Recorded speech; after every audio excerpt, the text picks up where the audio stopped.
দেখছেন open the YouTube channel এবং মাসুম মাহবুব Facebook page. আজকে দিনের প্রথম লাইভের আমার সাউন্ড বেশ প্রবলেম হয়েছে, আমি পরবর্তী বুঝতে পেরেছি। তাই আজকে আপনাদেরকে শুরুতেই বলছি, আপনারা কি সাউন্ড স্পষ্ট পাচ্ছেন কিনা? কোনো জটিলতা থাকলে শুরুতেই বলবেন।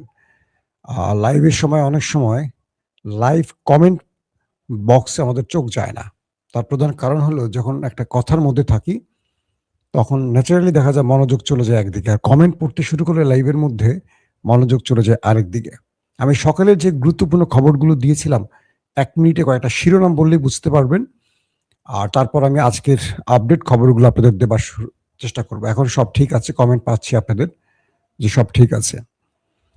লেবাননে হামলা হলে, মানে ইসরায়েল যে লেবাননে হামলা করছে, এটা বন্ধ না হলে ইরান এই শান্তি চুক্তির যে বৈঠকটি পাকিস্তানে চলবে বা চলছে সেখানে বসবে না, স্পষ্ট জানিয়ে দিয়েছে। আবার বিশ্ব শক্তির চাপে পড়ে নেতানিয়াহু বলেছেন তিনি লেবাননের সাথে আলোচনা করতে চান।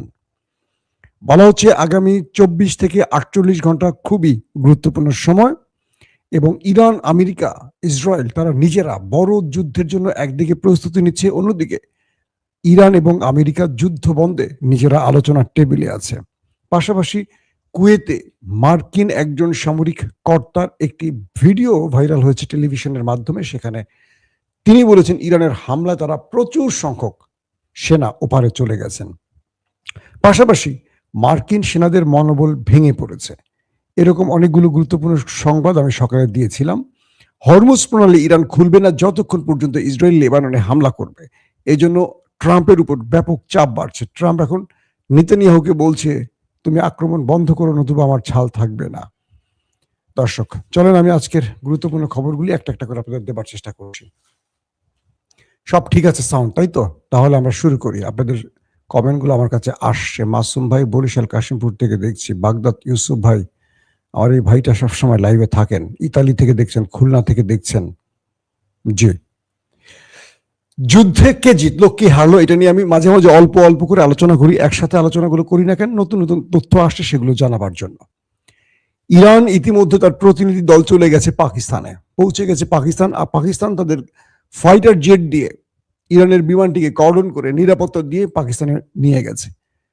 আবার অন্য একটি সূত্রের খবর, পাকিস্তানের কয়েকজন সাংবাদিক আমাকে জানিয়েছে মার্কিন ভাইস প্রেসিডেন্ট জেডি ভেন্স তিনি পাকিস্তানের উদ্দেশ্যে রওনা হয়েছে। তার মানে আজকের যে বৈঠকটি হবার কথা ছিল সকাল 10টায় পাকিস্তানের ইসলামাবাদে, সেটি একদিন পিছিয়ে আগামীকালকে করা হয়েছে। পুরো পাকিস্তান নিরাপত্তার চাদরে ঢেকে ফেলা হয়েছে। একদিকে ভারত, অন্যদিকে ইসরায়েল, তারা যেন কোনো ভালো কাজ করতে না পারে দেশটির ভেতরে। তাই পাকিস্তানের নিরাপত্তা বাহিনী, পাকিস্তানের সেনাবাহিনী, এফসি, রেঞ্জার্স, যতগুলো বাহিনী আছে সর্বোচ্চ প্রস্তুতি নিয়ে রেখেছে। কারণ মার্কিন যুক্তরাষ্ট্রের ভাইস প্রেসিডেন্ট শুধু নয়, পৃথিবীর অন্যতম আরেকটি পরাশক্তি বলবো এখন থেকে আমরা, ইরানের গুরুত্বপূর্ণ ডেলিগেটরা পাকিস্তানে প্রবেশ করেছে। এটি হলো পাকিস্তানের আজকের দৃশ্য। অর্থাৎ আজকে আলোচনাটি আগামীকালকে চলে গেছে, আগামীকাল আমরা বিস্তারিত জানাবো আপনাদের। মার্কিন যুক্তরাষ্ট্রে একটি জরিপ পরিচালনা করা হয়েছে ইরান, আমেরিকা, ইসরায়েলের উপর। খুব গুরুত্বপূর্ণ এই খবরটি, শুনবেন আপনারা। তো সেই জরিপে ইসরায়েলিদের কাছে জানা হয়েছে এই যুদ্ধে কারা জিতলো, ইসরায়েল কি মনে করে, বা ইহুদি ইসরায়েলের জনগণ কি মনে করছে। সেখানে ৪৫ থেকে ৪৬% ইসরায়েলিরা মনে করে এই যুদ্ধে ইরান জিতেছে, ইসরায়েল নয়। আর ২২% জনগণ মনে করছে ইসরায়েল জিতেছে। এখন নেতানিয়াহুর কচু গাছের সাথে ডট ডট করা উচিত। কারণ কি? তিনি নিজের দেশের মানুষের কাছে আস্থা হারিয়ে ফেলেছেন। তার দেশের মানুষ বলছে এই যুদ্ধে ইরান জিতেছে, ৪৬% জনগণ। মাত্র ২২% বলছে ইসরায়েল জিতেছে। বুঝতে পারছেন কি অবস্থা? এখন এই পর্যায়ে ন্যাটো, মানে যখন ইসরায়েলিরা ইরানে মোটামুটি ধবল ধোলাই খেলো, এরপর যুদ্ধবিরতিতে চলে গেল ডোনাল্ড ট্রাম্পের আবেদনের পরিপ্রেক্ষিতে ইরান, তখন ইসরায়েল দুর্বল হিসেবে লেবাননকে টার্গেট করেছে। লেবাননে ব্যাপক অ্যাটাক করেছে, ব্যাপক মানে ব্যাপক। একদিনই ১৫০০ আহত, হাসপাতাল, স্কুলকে কিচ্ছু রাখেনি, সব শেষ করে ফেলেছে। ১৪ থেকে ১৫ জন একটি জায়গায় হিটে মারা গেছে, মানে এক আক্রমণে। ইরান স্পষ্ট করে বলে দিয়েছে যদি ইসরায়েল এই হামলা বন্ধ না করে তাহলে যুদ্ধবিরতিতে তারা আলোচনায় বসবে না, তারা প্রয়োজনে পাকিস্তানে গিয়ে চা খাবে। ওই যে আজকে দেখলাম এআই দিয়ে দুর্দান্ত কিছু ভিডিও রিলিজ হয়ে গেছে, সেখানে পাকিস্তানের ফিল্ড মার্শাল আসিম মনির, প্রধানমন্ত্রী শাহবাজ শরীফ বসে আছেন একটা টেবিলে গোল হয়ে, ডোনাল্ড ট্রাম্প সেখানে বসে আছেন, আর বসে আছেন কে, ইরানের সর্বোচ্চ সুপ্রিম লিডার মুস্তফা খামেনি। তো দেখা যাচ্ছে যে তারা বসে আলোচনা করছেন, আমাদের মোদি কাক্কা কাক্কা তিনি চা নিয়ে সবাইকে দিচ্ছেন, কারণ তিনি তো একসময় চা বিক্রি করতেন। তো সেই ব্যক্তি আমাদের নরেন্দ্র মোদি কাকা চা দিয়ে ওই আলোচনার টেবিলে সবাইকে এইভাবে কাপ ধরে ধরে দিয়ে আসতো, চা গরম চা গরম চা। আপনারা দেখছেন হয়তো অনেকে।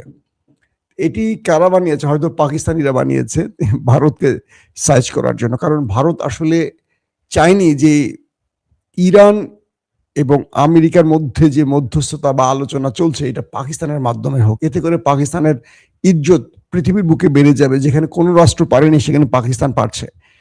আর পাকিস্তানিরা তাই নরেন্দ্র মোদীকে এইভাবে একটু টিপ্পনি কেটে দিল যে তুমি আমাদের এই টেবিল আপাতত চা দাও, বিশ্ব রাজনীতিতে তোমার মাথা ঘামানোর কোনো দরকার নেই।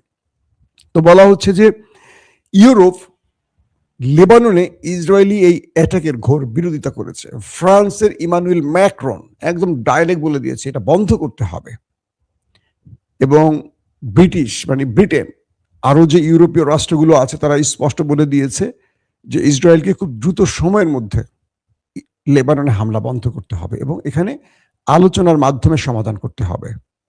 যখন আমেরিকা ইরান আলোচনায় সম্মত হয়েছে, সিজ ফায়ারের সম্মত হয়েছে, তখন এই রাষ্ট্রটি এই অঞ্চলে নতুন করে আগুন ছড়াচ্ছে, উত্তপ্ততা বা শান্তি নষ্ট করছে। একদম ইউরোপ স্পষ্ট এই শব্দগুলো বলেছে, বুঝতে পারছেন? মানে নেতানিয়াহু চাপে পড়ে গেছেন কেন? একসময় পশ্চিমারা বা ইউরোপীয়রা নেতানিয়াহুকে ব্ল্যাঙ্ক চেক দিয়ে দিত মুসলিম দেশে আক্রমণের ব্যাপারে। তো এবার ইরান যে নিউক্লিয়ারটি ব্যবহার করেছে, অনেকে বলেন যে ইরানের কাছে নিউক্লিয়ার নেই, আমি বলি আছে। ইরানকে কষ্ট করে সে নিউক্লিয়ার বানাতে হয়নি। ইরানের নিউক্লিয়ারটির নাম হলো হরমুজ প্রণালী। আমেরিকার বিরুদ্ধে নিউক্লিয়ার ব্যবহার করে যতটুকু সুবিধা নিতে পারত ইরান তার চেয়ে বেশি সুবিধা পেয়েছে এই হরমুজ প্রণালী বন্ধ করে দিয়ে।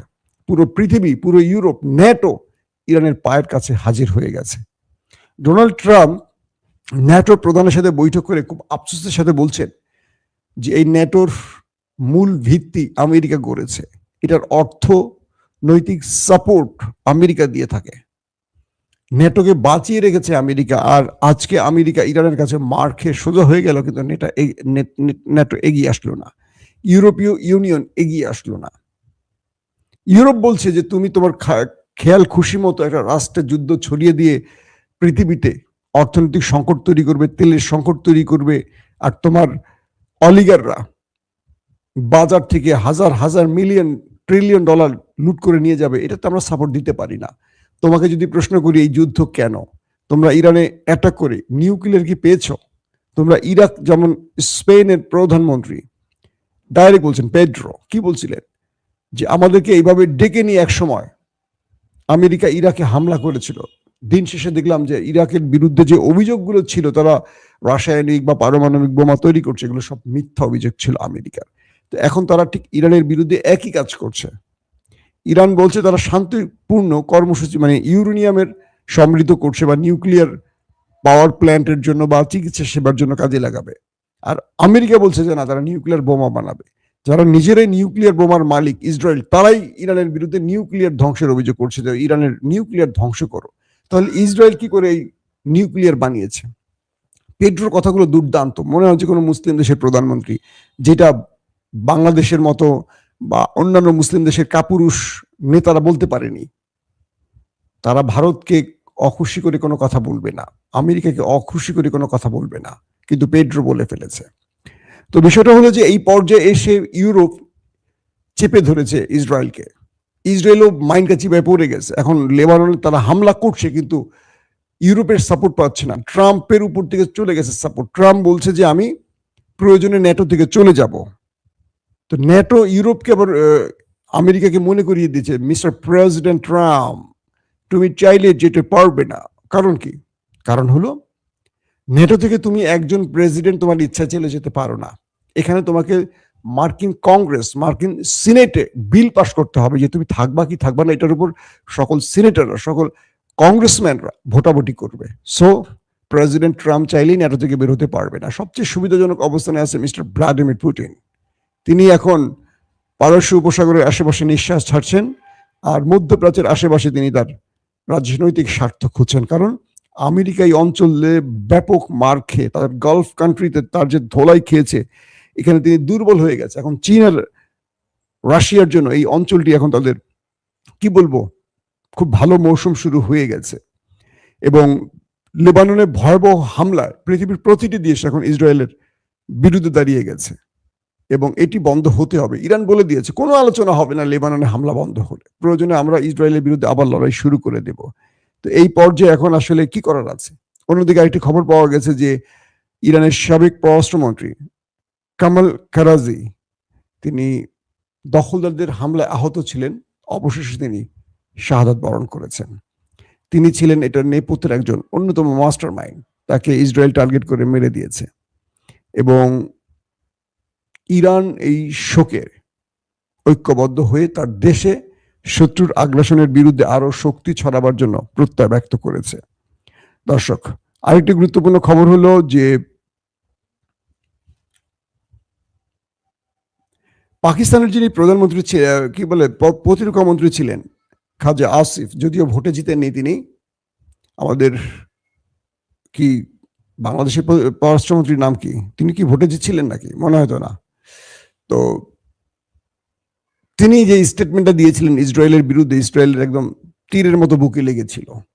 অবশেষে শোনা গেছে উপরের নির্দেশে এই পোস্টটাকে ডিলিট করতে হয়েছে। মানে পাকিস্তানের প্রতিরক্ষা মন্ত্রী খাজা আসিফ একটা পোস্ট করেছেন, সেই পোস্টটাও রাখতে পারলেন না বেশিক্ষণ। সেটাকেও ইসরায়েল চাপ দিয়েছে পাকিস্তানের সেনাপ্রধানকে, সেনাপ্রধান চাপ দিয়েছে তাকে, তিনি সেই পোস্টটাকে ডিলিট করে ফেলতে বাধ্য হয়েছেন। এটা আমাদের জন্য আসলে খুবই লজ্জার, যে আসলে আমরা কোন পথে হাঁটছি, কোথায় গিয়ে আমরা ঠেকছি, আমাদের অবস্থাটা কোথায়। দর্শক, সবচেয়ে বেশি আপনাদের প্রশ্ন আসছিল যে এই যুদ্ধের আসলে মানে শান্তি চুক্তি কোথায় গিয়ে কোথায় ভিড়বে, কোথায় কি হতে পারে। ইরান কিছু স্পষ্ট বক্তব্য দিয়েছে। ইরান বলছে যে শান্তি চুক্তি হবে আমাদের 10টি আলোচনার উপর, আমরা মার্কিনীদের কোনো প্রস্তাব নেব না, কোনো আলোচনা নেব না, আমরা এখান থেকে একটি চুক্তিকেও বাতিল করব না। মানে যে 10টা আমরা বলেছি শর্ত, সেই সব 10টা শর্তই থাকবে। স্থায়ীভাবে এই যুদ্ধবিরতি হবে। স্থায়ী মানে কি? আমেরিকা ইসরায়েল চাইলে আর আক্রমণ করতে পারবে না, কোনো একটা অভিযোগ তুলবে আর আক্রমণ করবে, এটা হবে না। তারা ইরাকে, তারা ইয়েমেনে, তারা লেবাননে আর আক্রমণ করতে পারবে না, তারা গাজায় আর আক্রমণ করতে পারবে না। কিন্তু দেখেন, তারা এখনো লেবাননে, গাজায় হামলা করছে। এই মুহূর্তে তারা চাপে আছে, কিন্তু গত 2 ঘন্টা আগেও তারা চাপে ছিল না। ধরেন তাদেরকে আমেরিকার মতো দেশ ব্ল্যাঙ্ক চেক দিয়ে দেয়, ইউরোপ তাদেরকে আগে ব্ল্যাঙ্ক চেক দিত। এবার ইরান হরমুজ প্রণালী বন্ধ করা, তারা যখন বুঝতে পারলেন যে তাদের ভাতে পানিতে মারবে ইরান, তখন তারা ইরানের পক্ষে না হোক আমেরিকার পাশ থেকে সরে গেছে। এইটা তাদের নিজেদের রক্ষা। তারা ইরানকে ভালোবাসে বা লেবাননকে ভালোবাসে বা মুসলমানদের ভালোবাসে, বিষয়টা এরকম না। তো ইসরায়েল পুরো পৃথিবীতে যেই থিম বা যে মিথ তৈরি করেছিল, সেই মিথ ভেঙে গেছে। আমেরিকা সেই মিথ ভেঙে গেছে। মার্কিন যুক্তরাষ্ট্রের ভেতর থেকে এখন প্রচন্ড চাপ ট্রাম্পের উপর, হয় তুমি পদত্যাগ করো, নতুবা যুদ্ধবিরতিকে বাস্তবায়ন করো, তোমার জন্য বিকল্প কোনো পথ আর খোলা নেই। ট্রাম্প কিচ্ছু করতে পারছেন না। সিনেটের চাপ, কংগ্রেসম্যানদের চাপ, আন্তর্জাতিকভাবে ইউরোপীয় ইউনিয়নের চাপ, নেটো তার পাশে দাঁড়াচ্ছে না। নেটো ডাইরেক্ট বলে দিচ্ছে যে তোমার এই পাগলামির পক্ষে আমরা দাঁড়াতে পারি না। তো এই মুহূর্তে এসে ট্রাম্প আসলে কোনো কুল কিনারা পাচ্ছে না। তিনি নেতানিয়াহুকে বলছেন লেবাননে হামলা বন্ধ করতে, কিন্তু নেতানিয়াহু তার কথা পারফেক্টলি শুনছে না। ইরান আবার চাপ দিচ্ছে পাকিস্তানকে যে তুমি তো আমার কাছে আসছিলা, ট্রাম্প তোমার কাছে সিজফায়ার, যুদ্ধবিরতি ভিক্ষা চেয়েছে, তুমি আমার দুয়ারে এসছো, আমি যাইনি তোমার দুয়ারে। কে বলছে? ইরান। এখন ট্রাম্প যদি আমাকে হুমকি দেয়, আমি বলছি আমার ট্রিগারে হাত আছে, আমার ট্রিগারে হাত আছে, আমি লম্বা যুদ্ধের জন্য প্রস্তুতি নিয়ে বসে আছি। আমি যুদ্ধবিরতি চাইনি, ওরাই চেয়েছে। সো ওদেরকে আমাদের শর্ত মানতে হবে। ওরা যদি না মানে, তাহলে আবার খেলা শুরু হয়ে যাবে। এবং এইবার খেলায় আমরা আর কোনো মধ্যস্থতায় এই যুদ্ধবিরতিতে যাব না। এখন ট্রাম্প কি করবেন? জেডি ভেন্স কালকে ঢুকবেন পাকিস্তানে। পাকিস্তান এখন পৃথিবীর সবার নজর পাকিস্তানের দিকে। কি ঘটতে যাচ্ছে পাকিস্তানে? ইরান পৌঁছে গেছে, মার্কিন একটি টিম পৌঁছে গেছে, আরেকটি জেডি ভেন্সের টিমটি আগামীকালকে পৌঁছানোর কথা আছে। তো সবকিছু মিলে আমরা আশা করি যুদ্ধবিরতিটা হবে এবং পৃথিবীর একটি শান্তির পরিবেশ তৈরি হবে। আমরা এই যুদ্ধ রক্তে চাই না। বাংলাদেশের অবস্থা খুবই খারাপ। বাংলাদেশে বিভিন্ন কলকারখানা বন্ধ হয়ে যাচ্ছে, জ্বালানি সংকটে গাড়ি ঘোড়া সব বন্ধ হয়ে যাচ্ছে আস্তে আস্তে।